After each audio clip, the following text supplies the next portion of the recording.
Welcome to another 10-minute tip brought to you by the Olson Group. Today's 10-minute tip is the art and science of working direct mail. Wow, that's a mouthful, isn't it? Okay, well, I want you to get your pen and paper out right now because you're going to be thinking about ideas as we go through this. I can get you this PowerPoint, so you have to write everything down. But we want to talk about working direct mail leads.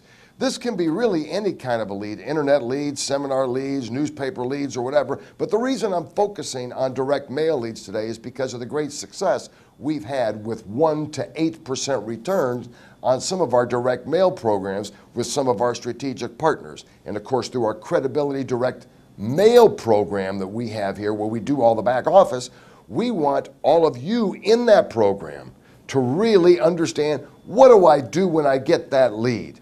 Well, you know that we've already warmed the client up with the Credibility Direct Mail program, but for those that aren't using that, even if you are, it's good to look at the landscape and let's think about what's in your client's mind. Okay, take a look at this. Here's an old trite saying: the more things change, the more they remain the same. Another fact is this: prospecting has always been a challenge in all sales professions. It doesn't matter if you're selling real estate, you're selling stocks, bonds, mutual funds, life insurance, annuities, whatever. Getting that prospect is the important thing. And there is a big difference between suspects and prospects. Now, many people say, go out there, see more people, get names, get on the public network. All of those things are good. But it's tougher today in a few ways. Look at this statistic. I heard this at the $1 Million Roundtable. 75% of Americans are on the, quote, do not call list. We probably all are. If not, the other 25% are on the do not answer list. Now, what do I mean about the do not answer list? We have caller ID. I can see if it's the Fraternal Order of Police calling me to buy more trash bags. If it's the Indianapolis Symphony saying, Ray and Ann, would you please up your donation this year? And I've got to admit, sorry, Symphony, FOP, don't stop me on the street. If I'm tired and I see it's you calling, I'm not answering. So what about our prospects? It's the same situation. So the challenge is to get in front of pre-qualified prospects under favorable circumstances on a regular basis. But now, let's look at some good news. You might take it as, this is good news. Let's look at the financial services landscape. The average age, according to LIMRA, Life Insurance Management Research Association, is the average age of the insurance-based professional is 58 years old. Recently, about a year ago, I say recently, I had the opportunity to hear the president of the FPA, the Financial Planning Association. He said their average age was about 55. Everybody's getting a little long in the tooth, aren't they? Getting a little gray hair. I'm happy to just have hair. Even though I'm growing more forehead, I'm happy to have some hair. But when I look at a meeting that we do, boy, there's a shine that's coming off the tops of most of our agents' heads. So what's going on? Let's look at some other figures. In 1972, NAIFA, the National Association of Insurance and Financial Advisors, was then called the National Association of Life Underwriters. When I joined in 1972, the membership total was somewhere between 150,000 and 160,000 members. The membership today is slightly over 50,000 and dropping yearly. Why?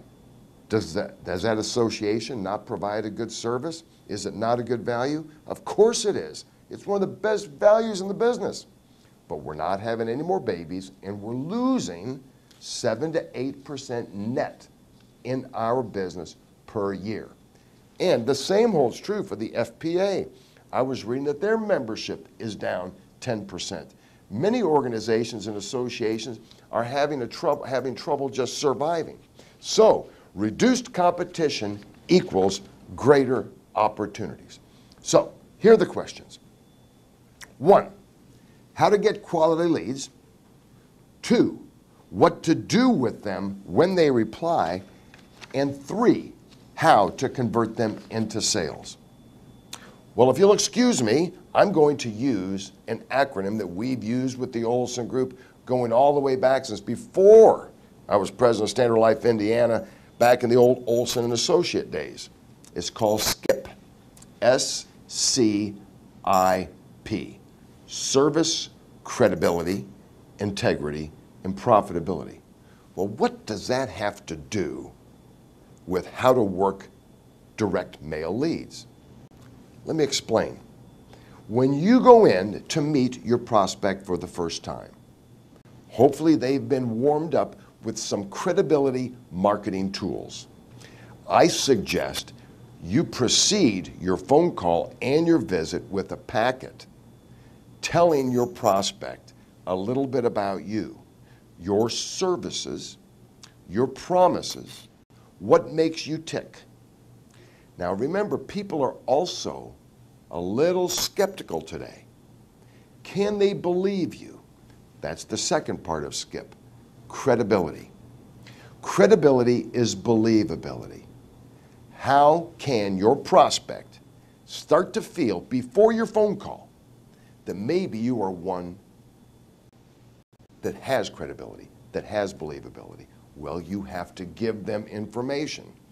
I suggest, of course, a brochure is nice, but many of our associates around the country choose to use a CD, a 10 to 15 minute CD with music, with an interviewer, asking you questions about you, your firm, what you do, about you personally as well. Do you coach Little League?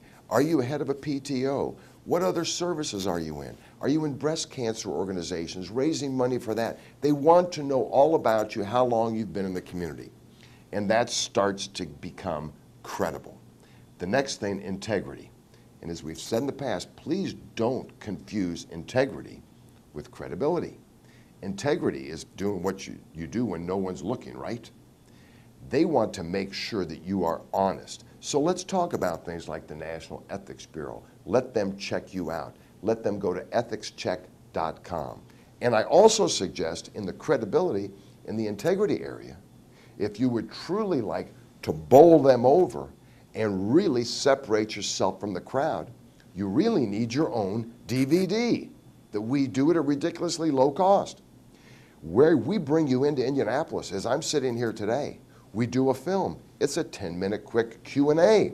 I'm the talent, so the talent's cheap. The talent's free for anyone doing business with us. You might say that's all you're worth, free. Maybe that's the case, but I know the questions to ask you. And then King Media will take this and stream it on your website. Don't have a website? That's another thing we have to talk about. Because if you don't have a website today, you're not really in business. Now you might think, well, many of the seniors don't go there. Don't be swayed by that. They're going there more and more, and the seniors are getting younger, and the baby boomers are becoming seniors. They're starting to get on Social Security. They look on the website, and if it is not your prospect that's looking for the website, it's the son or the daughter of the person you're talking to. In profitability, you need to ensure your client, with the stuff you're sending out before and when you're face-to-face, that this venture, this transaction must be profitable to everyone, including your client. And what you want to do is you want to give them what they want, not what you want to sell. The client acquisition process, I use the word process because it's something you need to do all the time, every day. It's part of your business. And remember, if you have leads coming in on a regular basis, you have people to see, your chances of success are tremendous because the competition is low. And finally, that we're going to talk about in other tips, what do you do right when you sit down? What do? You talk, but you do more listening. How do you know where it hurts unless you ask your prospect? The art of questioning, that's going to be an upcoming 10-minute tip. I hope this has been of help to you, and I hope you join us for another 10-minute tip. And until next time, good selling.